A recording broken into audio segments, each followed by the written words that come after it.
인생을 살다 보면 어려운 일들이 생긴다. 그럴 때마다 좌절하고 주저앉고 싶은 마음이 들 때도 있다. 왜 난 하는 일마다 안 되는지 자신을 원망할 때도 많다. 우리 주변에서 들려오는 이야기는 실패한 이야기보단 성공한 이야기가 많아서 그렇다. 실패한 이야기는 사람들이 이야기 소재로 쓰지 않기 때문이다. 성공한 이야기만 듣다 보니 남들은 어려움 없이 다 잘 된다고 착각하는 것이다. 이번 영상에선 어려움을 극복하고 자신의 진솔한 내면을 이해하고 발전시키는 것이 인간이 살아가는데 어떤 의미가 있는지에 대해서 말하려 한다. 이를 통해 인간은 자신의 삶을 보다 의미 있게 채워나갈 수 있기 때문이다. 그러려면 우선 고독이 가져다주는 행복에 대해서 알아야 한다. 고독 속에서 거울을 보며 자기 자신을 탐구하듯 스스로를 알아가야 한다. 혼자 있기를 좋아하고 스스로 외로움을 즐기는 사람은 뛰어난 정신을 가진 사람이다. 이들은 고독으로부터 두 가지 장점을 배운다. 하나는 타인과 함께하지 않아 번거롭지 않으며 다른 하나는 자기 자신에게 오롯이 집중할 수 있다는 이 점이다.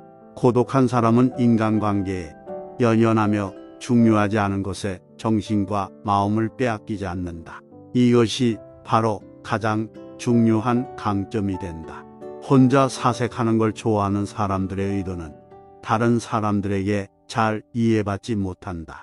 천재만이 천재를 알아보듯 진정으로 자유로움을 아는 자만이 이해할 수 있다. 타인과의 관계에 연연하여 시간을 낭비하지 않고 본인의 내면에 비중을 두고 자아 실현에 집중한다. 고독을 벗삼는 사람들은 높은 이상의 소유자다. 그들은 땅 위에서 우주의 진실을 보는 사람들이다.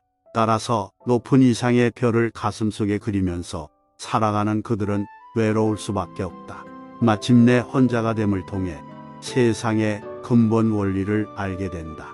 인간이 고독의 소중함을 모른다면 자유의 소중함도 알지 못할 것이다. 왜냐하면 인간은 오직 혼자일 때만 진정한 자유를 느낄 수 있기 때문이다. 사람은 오로지 자기 자신과 있을 때 가장 조화로운 상태에 이룰 수 있다. 홀로 있을 때 비로소 진정한 마음의 평화와 안정에 이룰 수 있다. 지혜로운 사람은 자신에게 주어진 인생을 자신의 고독 속에서 즐긴다. 하지만 어리석은 사람은 고독함이 주는 무료함을 두려워한다. 그래서 매번 저급한 즐거움으로 잠깐의 쾌감에 취하려 한다. 이 가볍고 참을성 없는 쾌락의 욕구로 인해 온갖 문제에 휘말리게 되고 그 어두운 소용돌이로 빠져들게 되는 것이다. 사람의 일생이란 고통과 무료함 사이를 오가는 시계추와 같다. 그래서 어리석은 자들은 무료함이 주는 행복을 고통이라 여기고 유한한 쾌락에 빠져 산다. 결국 고통과 쾌락, 즉 고통과 또 고통인 것이다. 어리석은 자들은 그래서 삶이 고통인 것이다. 이 두 개의 균형이 맞지 않으면 나 자신을 잃고 흔들리게 되거나 호련히 혼자 사색할 수 있는 보물과도 같은 시간을 낭비하게 된다. 인간은 원래 외로운 존재지만 모든 뛰어난 인물들은 유난히 더 외롭다. 고독은 그들의 운명이다. 인생을 깊이 있게 살려는 자는 혼자됨을 각오해야 한다. 인생의 위대함은 외로움 속에서 탄생한다는 사실을 이해할 필요가 있다. 타인에게서 자유로워지는 연습이 필요하다. 남의 시선을 중요하게 여기는 습관은 굳어지면 굳어질수록 삶은 그만큼 해롭고 불리해진다. 우리의 거의 모든 고뇌와 번민은 다른 사람이 나를 어떻게 생각할까 하는 걱정에서 비롯된다. 남의 눈을 의식하는 순간 고요했던 기분은 흐트러지고 불안이 나를 지배하기 시작한다. 내 행복의 기준이 갑자기 남에 의해 좌지우지되는 순간이다. 칭찬을 받으면 가볍게 넘기고 비판을 받아도 가볍게 넘겨라. 칭찬은 바람 불면 흩어지는 한낱 구름과 같은 것일 수도 있다. 비판은 사고방식이 천박하거나 소견이 좁고 생각이 빈약한 사람이 한 것일 수도 있기 때문이다. 남들을 신경 쓰지 않고 남들이 알아주는 걸 개의치 않으며 이렇게 사는 게 옳다고 생각하는 사람은 훨씬 행복하다. 남들의 시선을 끊임없이 의식하는 사람들은 다른 이들의 노예일 뿐이다. 노예는 늘 주인에게 속박되어 있고 그의 눈치를 살피고 명령에 따라 살아간다. 타인의 기준이 중요하다면 결국 그들의 노예일 뿐이다. 하루빨리 남들의 시선에서 벗어나 혼자가 되어라. 행복하기 위해서는 진정한 자아와 남의 눈에 비친 자신을 확실히 구분해야 한다. 결국 인간의 행복은 얼마나 홀로 잘 견딜 수 있는가에 달려 있다. 혼자 있는 시간에 감사하고 시간을 나의 편에 두어라. 고독의 시간에 자신을 더 발전시키고 성장시키려고 노력하라. 외로움을 다른 사람으로 채우려고 하지 말고 스스로의 벗이 되어라. 내가 진정 원하는 것이 무엇이고 언제 행복해야 하는지를 탐색하여 작은 행동의 변화만으로도 행복할 수 있는 사람이 되어라. 스스로가 원하는 나의 모습을 갖추었을 때 애써 티를 내지 않아도 아름다움이 빛을 발하고 주변에 사람들이 모여들 것이다. 내가 꽃이 되면 나비는 자연스럽게 찾아온다. 인생이란 혼자서 목적지에 이르는 여행이다. 인간의 삶은 외부적인 요소에 의해 좌우되는 것이 아니라 자신의 내면에서 비롯되는 것이다. 사람은 자신의 삶에서 자유롭게 선택할 수 있으며 그 선택이 자신의 삶을 결정한다. 그러나 이러한 자유와 선택 역시 고독함을 동반한다. 인생에서 우리가 마주하는 거의 모든 문제들은 모호하기 짝이 없고 미래를 예측할 수 없기 때문이다. 그때는 그것이 최선의 해결책이라고 확신하여 과감히 추진했던 것도 시간이 지나면 최악의 결정이 되기도 한다. 또한 나의 자유는 불가피한 상황에서는 언제든지 제한받을 수 있으며 내가 한 선택이 항상 만족과 행복을 가져다 준다는 보장도 할 수 없다. 그래서 이러한 선택은 때로는 어렵고 고통스러울 수 있다. 이 고통에서 벗어나기 위해서는 자신의 욕망에 충동적으로 따르는 것이 아니라 상황을 분석하고 판단하여 최선의 선택을 내려야 한다. 인생의 초반 40년은 자신이 직접 쓰는 에세이며 나머지 40년은 그 에세이를 증명하는 시간이다. 그리고 나머지 20년은 보너스다. 나이가 적을수록 새로운 세상과 폭넓은 이야기를 담기 위해 살아야 하며 나이가 많을수록 자신이 가진 자질과 경험의 깊이를 담아내야 한다. 나라는 한 권의 책이 사람들의 마음속에 회자되며 두고두고 보고 싶은 명작이 될 것인지 아니면 시간의 흐름 속으로 사라질 것인지는 온전히 자신의 몫이다. 인생은 하루하루의 총합이다. 나의 하루를 어떻게 사느냐가 내 인생을 어떻게 사느냐로 귀결된다. 좌절을 경험한 사람은 자신만의 역사를 갖게 된다. 그리고 인생을 통찰할 수 있는 지혜의 길로 들어선다. 삶의 짐이라고 생각했던 것들은 삶의 근간이 될 수도 있다.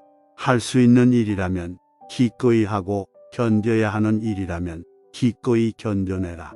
우리는 우리가 살고자 하는 삶이 아니라 살 수 있는 삶을 살아야 한다. 행복은 혼자서만이 이룰 수 있다. 행복이란 일시적이고 변덕스럽다.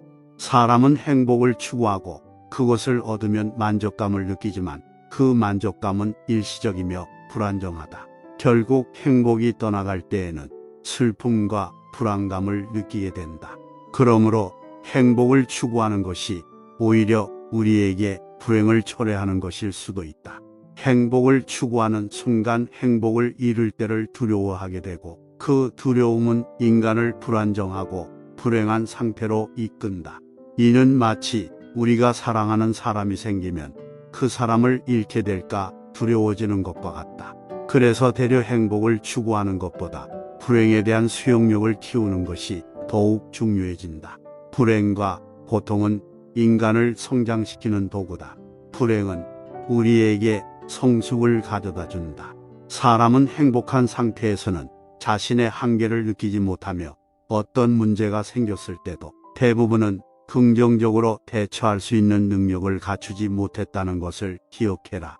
그러나 마침내 불행과 고통이 찾아올 때 자신의 한계를 깨닫고 문제를 해결하기 위해 더 많은 노력을 기울인다. 인생에서 불곡진 고생을 하지 않은 사람보다 여러 번의 실패와 불행을 겪으면서 내면이 다져진 사람들의 정신이 더 단단한 경우가 많다. 이렇게 불행과 고통을 통해 자신의 내면을 깊이 탐구하고 자아를 발전시킬 수 있다. 이는 역설적이게도 불행의 지혜라고 불린다. 인간은 불행을 경험하면서 얻게 되는 경험과 깨달음을 통해 인생의 의미와 목적을 더욱 깊이 이해할 수 있게 되는 것이다. 행복의 핵심은 개인의 성장과 발전을 통해 잠재력을 발휘하는 것이다. 사람은 누구나 자신이 가진 능력의 최대치를 발휘하고 내면의 욕구를 충족시키는 것을 통해 진정한 행복을 느낄 수 있다. 이러한 자아 실현을 하기 위해서는 나 자신에 대해 끊임없이 집요하게 관찰해야 한다. 그러기 위해서는 타인의 눈을 의식하는 것을 멈추고 한낱 인간관계에 연연하지 않으며 오롯이 나 자신의 목소리에 집중해야 한다. 타인을 아는 자는 지혜로울 뿐이지만 자신을 아는 자는 지혜와 실행력까지 갖게 된다. 이는 다른 누군가가 대신해 줄 수 있는 것이 아닌 홀로 외로이 해야만 하는 작업이다. 이와 달리 보다 쉽게 우리를 행복하게 해줄 수 있는 일들도 있다. 보통 혼자서 할 수 있는 일상의 평범한 일들이 그것이다.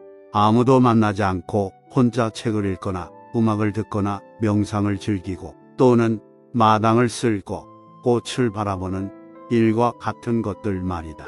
넓고 큰 것을 추구하기보다 작은 것에 시야가 머무를수록 행동 범위가 넓은 것보다 좁을수록 행복의 크기는 더욱 커진다. 세상을 넓게 보면 욕망이 커진다. 시야와 행동 반경이 넓을수록 욕구가 더 많아진다. 그럴수록 욕구와 욕망을 이루려는 걱정과 불안이 커진다. 많은 재물을 소유한 사람들 중에는 자신을 불행하다고 생각하는 사람들이 많다. 그들은 정신적인 풍요보다는 외적인 것에 관심을 기울이기에 수많은 재물을 소유했다 해도 공허한 영혼을 가진 경우가 많다. 쾌락과 방탕은 정신의 궁핍에서 비롯되는 권태의 일종이다. 이런 사람들이 외관상으로는 부유한 것처럼 보이지만 내면적으로는 몹시 가난한 부류인 것이다. 인간의 행복과 불행을 가르는 것은 객관적인 무언가가 아니다. 단지 그것을 우리가 어떻게 느끼고 받아들이는가에 달려 있을 뿐이다. 자신의 내면을 잘 이해하면 할수록 행복의 땅에 보다 가깝게 접근할 수 있다. 행복은 자기 자신에게 만족하는 사람에게만 존재한다. 행복은 거창한 게 아니란 이야기다. 본인의 마음에서 행복하다 느끼면 그것이 행복하다는 이야기다. 그러므로 소소한 일상에서 작은 기쁨을 느낄 줄 알아야 한다. 이번 영상은 여기까지입니다. 소확행이라는 말이 있듯이 혼자가 돼서 소소한 행복의 일상을 느끼며 사는 게 진정한 행복이 아닌가 싶습니다. 반복해서 들으며 인생의 나침반으로 활용하셨으면 합니다.